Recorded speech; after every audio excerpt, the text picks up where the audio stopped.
Good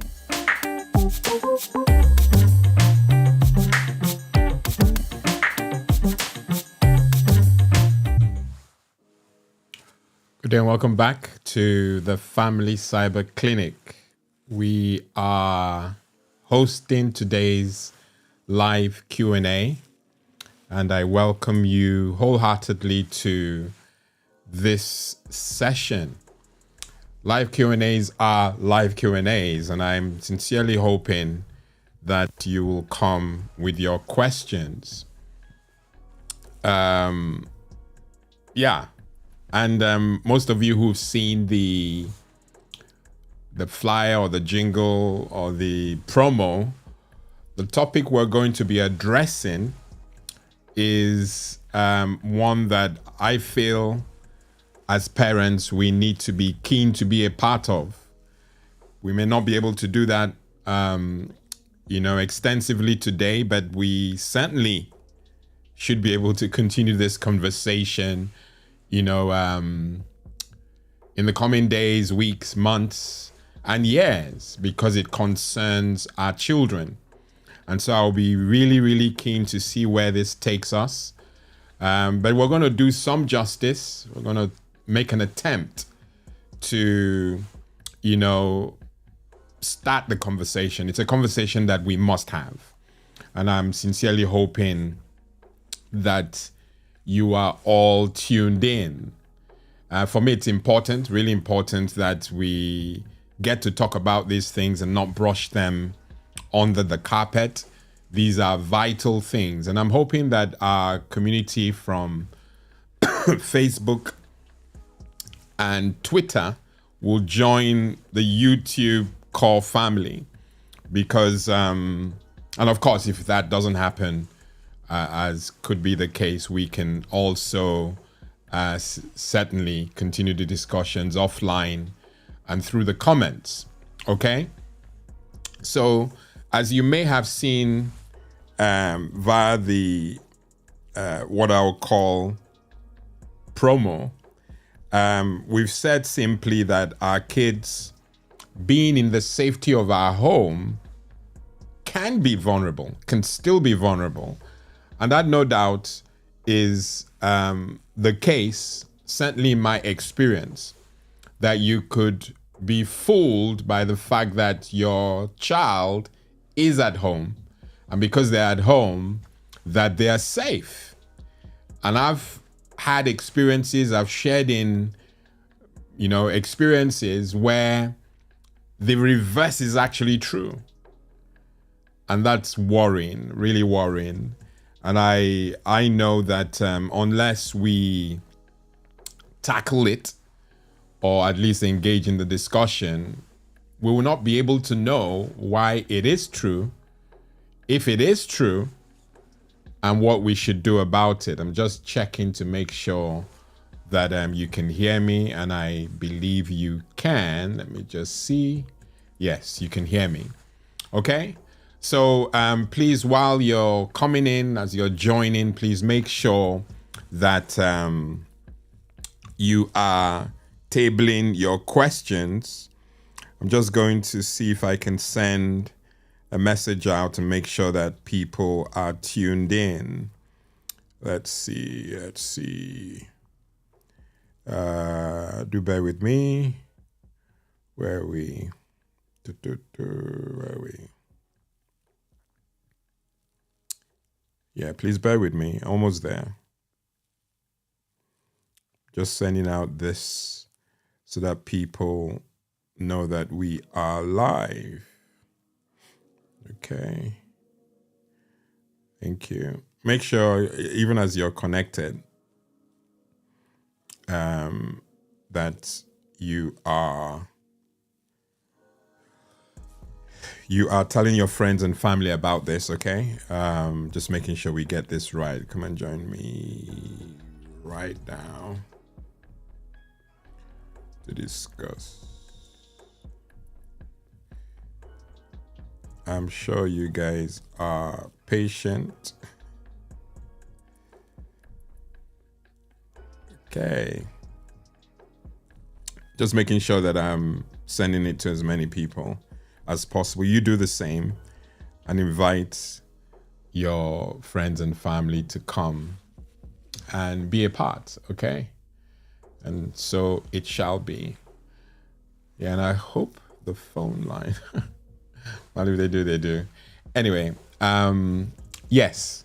So we're going to try and mix things up. So like I have shared with some of you already, we are keen to tackle this issue about our kids being safe at home when they're actually more vulnerable.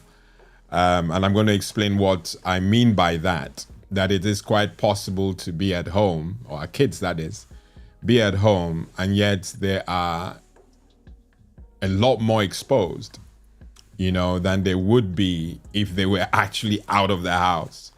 And I'm going to share some videos, at least we're going to engage in some breakdown from experts.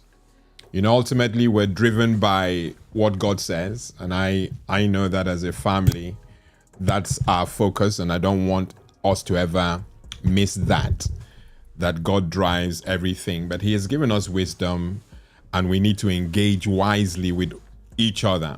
Where we kind of bridge the gap is by getting you this information in the first place. And I hope that you will embrace this information and run with it. Okay? So what do I really mean that our kids can be at home and still be vulnerable? We've shared so many videos, in fact, too many videos on how being hands off can amount to being irresponsible parents. And I know that we mean well when we are engaging in the place of work, when we're doing our utmost to get food on the table and put a shelter over the kids' heads and yours. That's crucially important, and that's not the discussion at hand. What we are discussing is when we believe that tech can replace a hands-on parent, or a parent that is there, parent that is involved and engaged with their young one. And it becomes even more delicate and even more,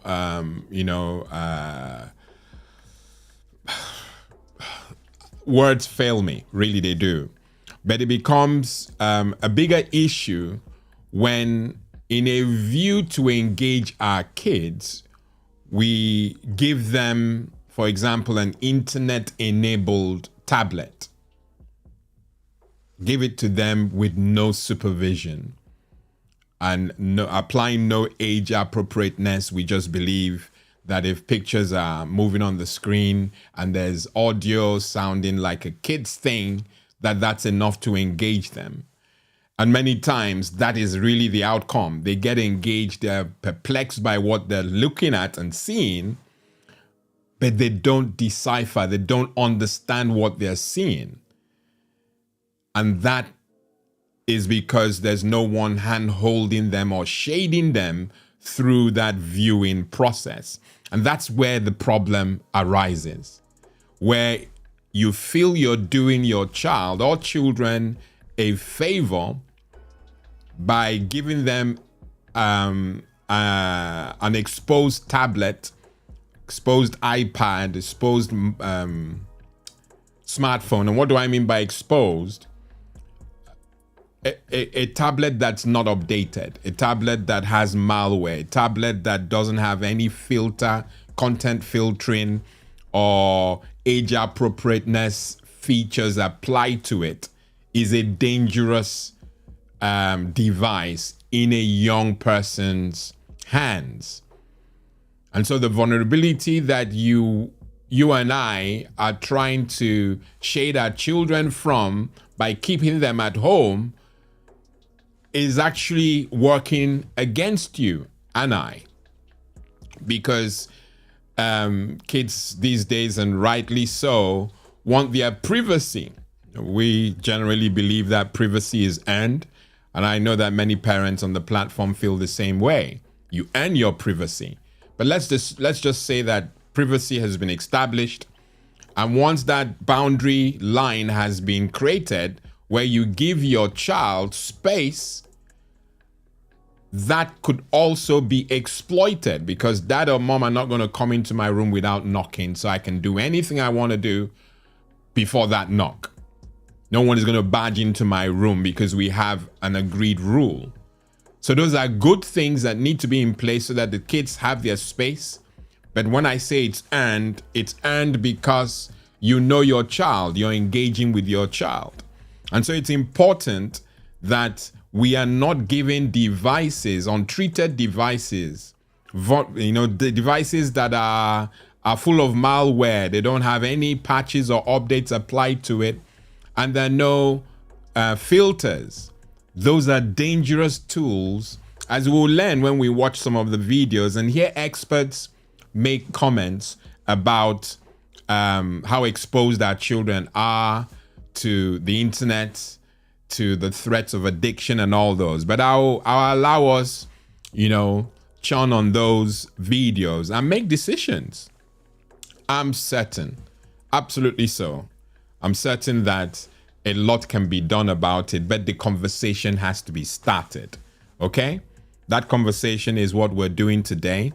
And perhaps I can show us the first video I want to share with us so that we kind of get an idea where I'm going with this, and then that will inform some of the discussion that we're going to have. But I would love you to, in the comments, with a Q and a colon, put your question in the comments and send it through. I will read it out and we can answer the question together. I'm sure you agree. Okay, so let's watch the first clip that I have planned for us to watch just now. Let me just make sure that that will be the case.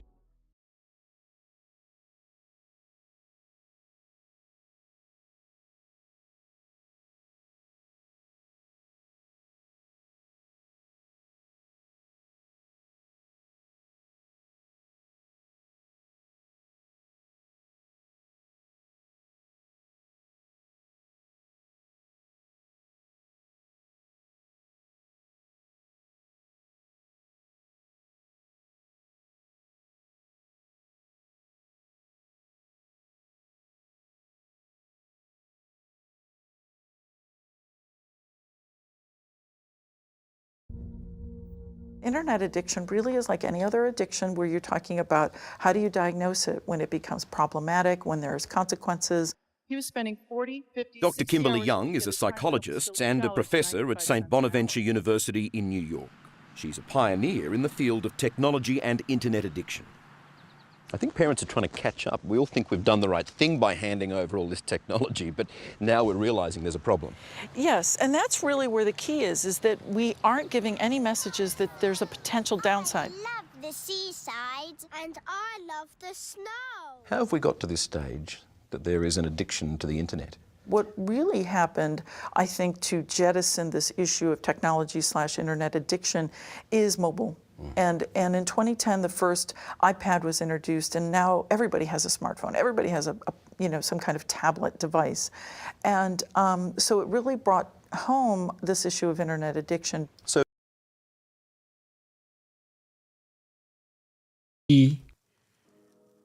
Yes, I know that it was a mixture.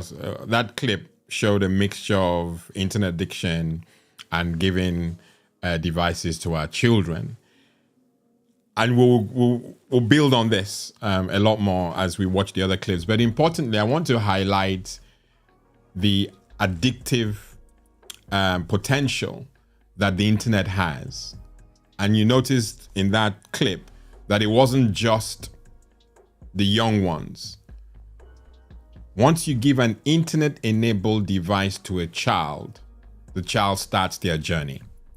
And that journey is a journey without the filtering, without the hand-holding, supervision, without those three things, and because there are a lot more things that we can do, that journey could end badly. And so it is important that we are engaged.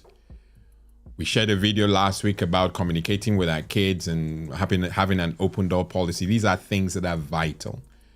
absolutely vital that we continue to do and don't relax on, because addiction is real, as we'll learn from the clips, you know. But in a view to pacify our young ones, we're giving them weapons that can work against them, work against you, work against all that you are planning to do, and you mean well. But in your meaning well, without doing the basic things, you know, to lock down that device, to, you know, throttle access. By throttle, I mean, okay, how much time should they spend? A mixture of go out, do other things, and then mix it up, as you'll find again in the clips that I have, or one of the clips that I'm going to be sharing. But I want to do less talking. I want the clips to inform what we are talking about, and we'll look at the questions and, of course, take them on. So I'm going to show us clip 2, and I'll go to clip 2 just now. So clip 2.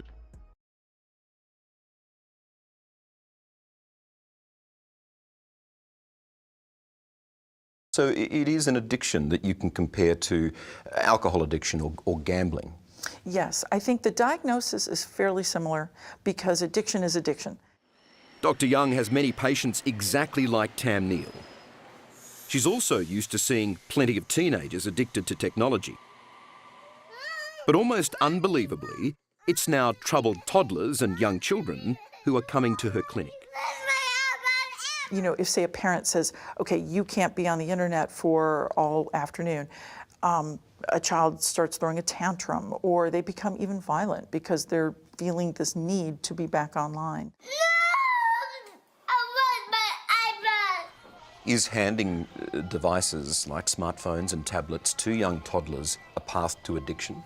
I think it can become potentially quite dangerous. And now the age group has moved from teenagers to now really young toddlers, and saying, you heard what she just said there, that it's moved from to, you know, young ones who are slightly older to toddlers. You know, just the thought of giving a device that is potentially going to hook your young one causes me to shudder, you know. But you don't know these things unless you're told, because, like I said, it comes from a place of love and care that you and I have for our young ones. We expose them to these things, and the things just turn against us because we've taken our eyes off the ball. And so it's important, sincerely so important, that we realize the addictive potential of exposure to the internet at whatever age, if we are not engaged. Okay, we have to engage them. At least the last 4 videos that we've released have sort of addressed some of the things that either the video has addressed or the things that I'm sharing with you now, about communication, about supervision, about being engaged. And believe me, there are no, you know, limits. We are finding that kids as young as 1 have an iPad. And without supervision, what we're saying is that iPad could become a snare, could become a weapon that will work against you and, you know, the relationship you have with your child. There's so much that can happen. Again, the next clip will show, I think either the next clip or the next one after, will show you the sort of things that I'm talking about. But it's important that we understand that because our children are at home does not mean that they're safe. It used to be that case, or the case, you know, in times gone, where if a child is home, they're home, because one, they can't use the landline because perhaps the landline is locked, there's no internet, there's radio, and the child gets to be creative doing other things that will not necessarily expose them to the dangers we are talking about in 2023, okay? But having an internet-enabled device, giving that to a 1-year-old up to about 13, weaponizes the child. With supervision, the story ends well. Without supervision, we could stay here for ages discussing the risks and the dangers. Okay? We'll go to video or clip 3. Let's watch clip 3. I'm hoping that you are getting some value. If you are getting value from what we're discussing so far, whether you're doing it now live or later on the archive, please like this content so that YouTube will push this content to as many families who may be experiencing this very thing. And of course, if you've not subscribed to the channel, please do so. There is a QR code that you can see on the screen. All you have to do is take a picture or take your camera, scan that code, subscribe, and be a part of this awesome family. Okay, we're going to watch the 3rd clip, and I'm going to shut up again and allow you watch it peacefully. Okay, let's see. All right, so we're going to watch the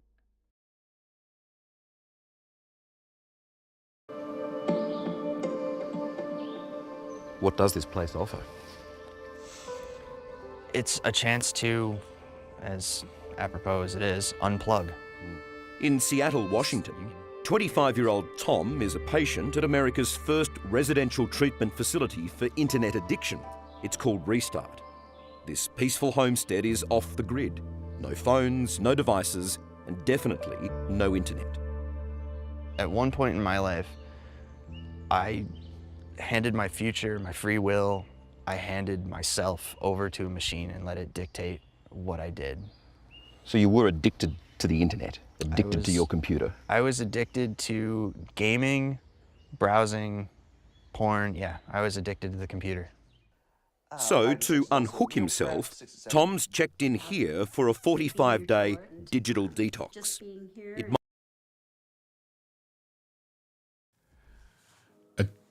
40-day, I can't remember how many days he said, but it's a digital detox. Interestingly, we shared some videos on detoxing from the internet on this platform many yonks ago. But you can see that the person I just showed you, the chap in that video, even though he's much older now, started young. He got addicted to the internet. And I'm sure he hasn't said it, but I will not be surprised if privacy was allowed in the home and he was able to engage, on these devices, without supervision, as long as he wanted. And the parents, as far as they're concerned, didn't think they were doing anything wrong. You provide the internet, you provide the computer, you provide the electricity. So you are actually providing the very thing that is causing harm. And this is in the home. You have kids who just don't want to leave home now. They're happy, they're content to stay indoors because they can get as much exposure to vices as they would in the streets. They can do that in the comfort of their room where privacy is allowed. So the only time you probably be able to get into your child's room is when they've gone to school and you're at home. In fact, even then, there's some young ones who lock their door. And there's an agreement in the home that the door can be locked. Like I said, privacy is earned. But in earning the privacy, it will mean that there's an engagement. The parent is involved. So you're involved in conversation with your child. And at some point, both of you have agreed, or all of you have agreed, that yes, you can put a lock on your door and all that. But there has to be a journey. There has to be some supervision that has given you some peace that with that door locked, your child is doing only the right things behind those doors. Now, you don't get to enjoy that unless there is some one-on-one contact, some supervision from an early age. Okay? So addiction is real. This guy has had to check in to a facility to detox because the internet addiction has maimed him. And he's mentioned exposure to porn, gaming, and all that. You know, gone are the days when your child is at home. Well, this is where this video is going. Gone are the days when your child is home, you just feel, well, they're inside their room, so they're safe. And it may be so that they're safe, they're alive, but behind those doors, they are doing things that they could well have gone out to go and do, but they're doing it in the comfort, and I hasten to add, in the safety of the home. So your child is at home, but is still vulnerable. Vulnerable because you are not, your hands offish, you are not supervising, there are no certification limits, so your child can be watching an 18 rated video or movie when they're only 13 because you're not supervising. You're not involved, you're not engaged. So as far as you're concerned, they're at home, they're safe. But that's not the case. Like I said, I don't want it to act or feel like a monotone, like I'm talking at you. That's why I brought those videos so that you can see them, you know, and what the experts are saying and what even the children are saying. In the first clip we showed, I want my iPad. You know, they know an iPad before they know how to draw. Some of the kids know about tech before they can spell. Some know how to play games so well and are very poor in school, or at least not doing well in school. Those are dysfunctions that can only be addressed if we are engaging and supervising. So of course, if we're dialoguing with our child and we notice that their punctuation or their grammar is poor, that's an issue to be concerned about. And like we'll see in the next clip, if you put some things in place, the child would understand that they're not going to get their way all the time. But you can only do that if there is an intentional effort to engage the child on their internet journey. Let's watch the fourth clip. Bear with me. I will shut up. The big challenge, according to Dr. Kimberly Young. And she says parents need to drastically change young children's daily digital diet, including games marketed as educational. From birth to age 3, maybe they shouldn't have any technology, because really, do they need it?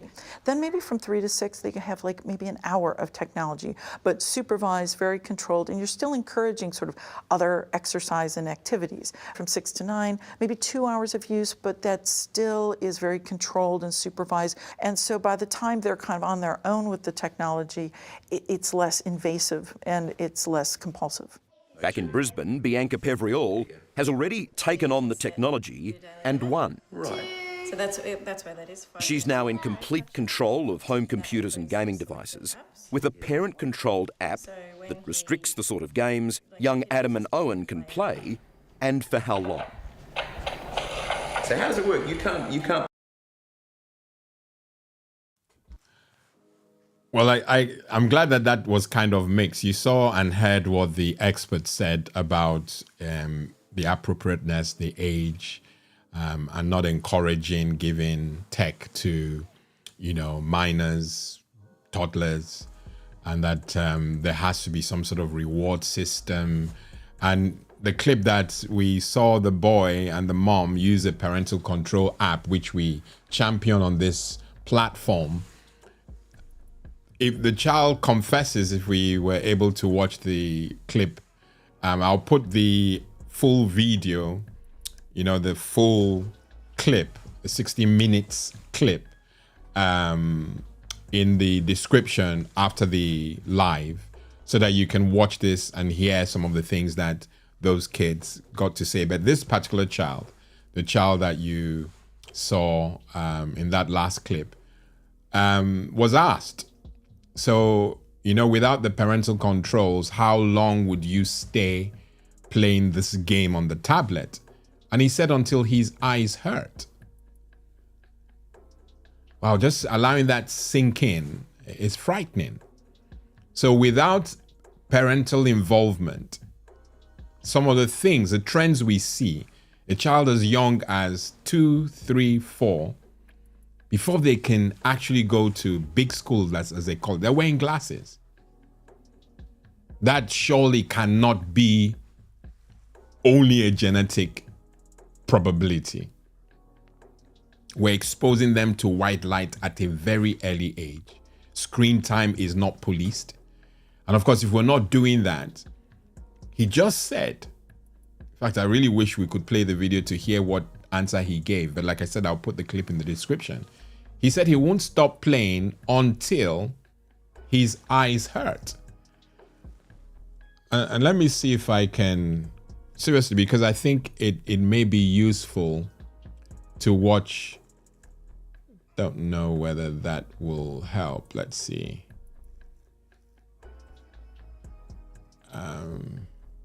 Play this game unless Mum pops in the code, the security code. Is that a good thing or a bad thing? Bad thing. Now, if you didn't have the timer on there, how long would you play on the game? Let me play that because I think that's going to be useful. Let's go back. So we're back here. Okay, just going to play because it's. Bianca Pevriol has already taken on the technology and won. Right. So that's why that is fun. She's now in complete control of home computers and gaming devices with a parent-controlled app that restricts the sort of games young Adam and Owen can play and for how long. Now listen to what he's saying. So how does it work? You can't play this game unless Mum pops in the code, the security code. Is that a good thing or a bad thing? Bad thing. Now, if you didn't have the timer on there, how long would you play on the game? I don't know, until my eyes hurt. The app and a table of chores That day to watch TV, 50 points, means Owen and Adam have now detoxed from their devices. Is there a difference in the boys' behaviour before and after you started controlling the time? Yep, big difference. You had to use technology to fight the technology. I know, it's ironic, yeah. I see the irony, but it's true. It's like there's an app for everything now. Oh, wow. Well, you heard it, and I was very keen that you heard it, and I hope it did come out because I couldn't monitor it. But I hope you did hear that. You know, the kid, in his own words, says if he doesn't have the parental control or the involvement, the agreements with his parent, that he will just play on that game or that tablet until his eyes hurt. And you see that the mom was able to, or is able to, sort of manage the exposure to tech. There's an agreement. We've talked about agreements on the platform. If you want to look for a video, there's so many videos on, you know, creating an agreement so the child sees what they get if they do this, what they don't get if they don't do this, and all that. Having agreements like that, especially when they're younger, will help build enthusiasm. So the child knows that, okay, they're going to be on this system or device for an hour. After an hour, there's timeout. They go outside, play on their bicycles, the weather permitting, or doing some other creative things. And then further down in the day, they're allowed to touch the tech again.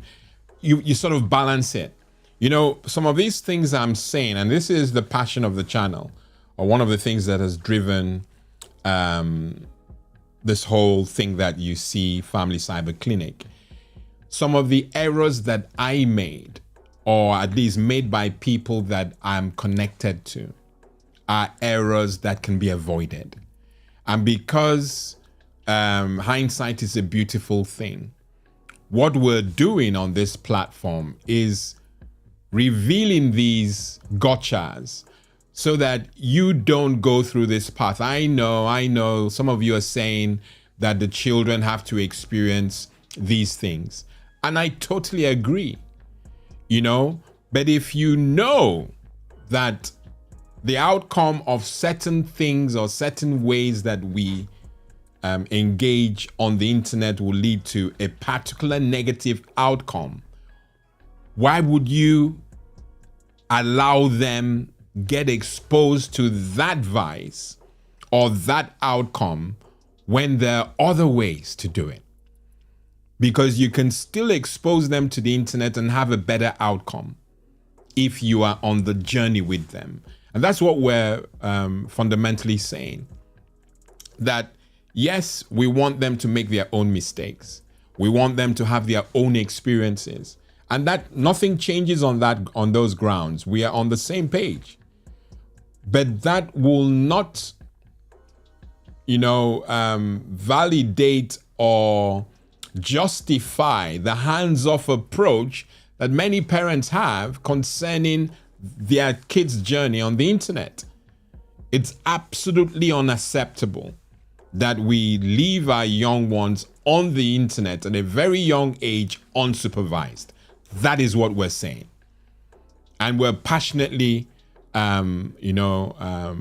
against parents who don't take this serious enough. I was having a discussion with my nephew just before the live, and we were really on the same page. And he's obviously a lot younger.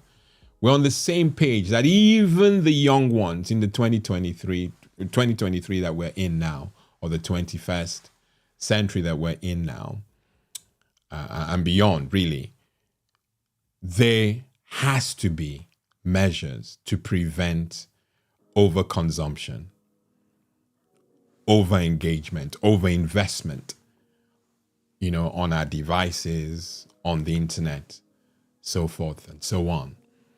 There has to be. They know that they're getting away, as they say, with murder, because the parents can't be found.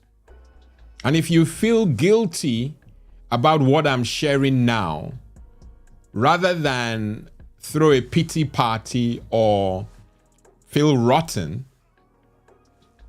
make a change. And I can tell you that at no time would you hear me on this platform say it's too late. It's not too late. As a parent, it's not too late to guide your young one. There's sometimes it becomes impossible when the child has now left home, so you can't really do much, but you can still talk.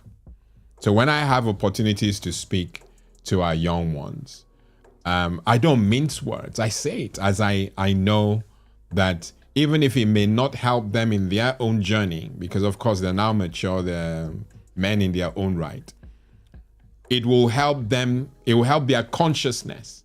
So when they see their friends with young kids, they will be able to pass the message on. And that's all we're doing. We're creating some sensitivity about these issues, and make sure that we're not, like I started when I started the live, that we're not pushing it under the table. It's somebody else's problem. I'm minding my own business. What you do in your home is, your business. What kind of friendship is that? If you're a friend, if you have friends and you see them going in the wrong direction and you know the right thing to do, you are leading them astray and you're really not a friend. Okay? So we have a duty of care to those we call friends, to those we call acquaintances, a duty of care that without fail, we must protect these people. We must protect them. Okay? It's not an option. And I keep saying it's not an option. All right? It's not an option. Just going to look through the comments to see if there's anything, and I have really taken my eye off the ball. Let's see.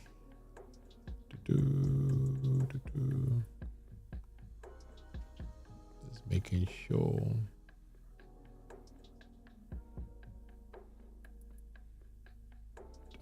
auto tracking. Go away. Don't want any zoom. I don't want that. Basically, I don't want that. Okay. Sorry, I know that the video has been moving. That was not intentional. Let's see if I can get this back.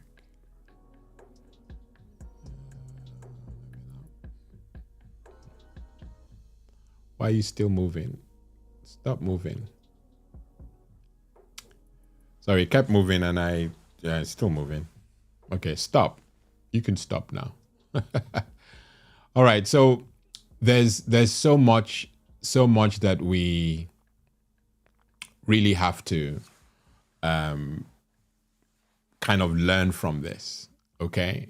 We have to learn a lot from just the amount of exposure that we currently have. And it can all go south if we, like we're noticing, take our eyes off the ball. And we don't want that. Really, we don't want that. And I really hope that we take this as serious as it ought to be and make sure that we are hands-on with our parents, rather with our children. Still getting, don't know why. Is it okay? Can we? Yeah.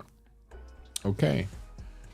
All right. So I can't see any questions in the comments, or can I? Well, no, can't see any questions, and really, I don't know how else to proceed beyond that. So we've watched those 4 clips, and as far as I'm concerned, you know, it's very clear what we need to do. Really very clear. And I'm really hoping that with the passage of time, that will change the way we are engaging with our young ones. We have to, you know, change the way we're engaging with our young ones. And if we are taking anything from our time together, it's just that, you know, that we are hands-on, we are communicating, we're engaged with our children, we are looking for signs, we're looking for red flags, we are allowing them to, you know, be vulnerable around us, we are vulnerable around them, so that they find a lot of comfort and safety in coming to us. There's no point locking them indoors and then locking them in, allowing them lock themselves in their room, and we feel that we're keeping them safe. We're not. With all the things I've told us, with all the things that you've watched, we're not really keeping them safe. If anything, they're more vulnerable. Okay? Because they're in a place where they are apparently allowed to do anything they want to do, but they're getting addicted to the internet, they're getting exposed to filth, and a lot of things that we would rather see them do. There's a lot of accountability when kids go outside, actually, because there are people who are going to see them do some stuff. So when they go out to see their friends, they actually are out of the house. Their friends are seeing them. So I'd rather that than have a child indoors exposed to filth, exposed to the rogues on the internet, exposed to, at a certain age, gambling, exposed to porn. All those things make them vulnerable. All those things damage them. And those are the things that we're frowning at. Those are the things that we don't want them to be exposed to. We're going to bring this, excuse me, the live to an end, because I've covered all the material and there's no point, not for the sake of it, definitely not on my watch. There's no point going on unless there's a question, and I can't see any questions in the comments. I'm going to bring it to a close. Please, if you have any questions related to what you've heard me share, then please do me a huge favor and ask the questions via the comments. Put those in and let me know how I can help you. There could be people on the platform too who may have suggestions on how you can go about some stuff because they've experienced it. That's the whole, benefit of being in a community like this one. We share our experiences and we can learn from them. Okay, so I would want you to make sure that really is something that you're doing and you're not overlooking. Okay, we never like to end our broadcast without giving you an opportunity to be a part of the community. We want you here, but you can only be here if you subscribe and are aware of the content that we're releasing every week. And the last Saturday of the month, we have this live Q&A. We really, really want to help. The more exposed we are, the more you get to hear about what we do or see what we do, the higher chance or the greater chances that we have to be in the conversation when you speak about these issues or matters with your friends and family. Okay, so subscribe to the channel and make sure that you enable all notifications so that you will get access to the content when they're released every week. Okay, like and share and make sure that we get to hear from you. Engage. Okay, YouTube wants you to engage, and when you engage, rather we want you to engage so that YouTube can take this content to those who really need it, just like we do. Okay, I've been your host, Lawrence Idem. Until next week when we release another video, no doubt along the same or similar lines. God bless and goodbye.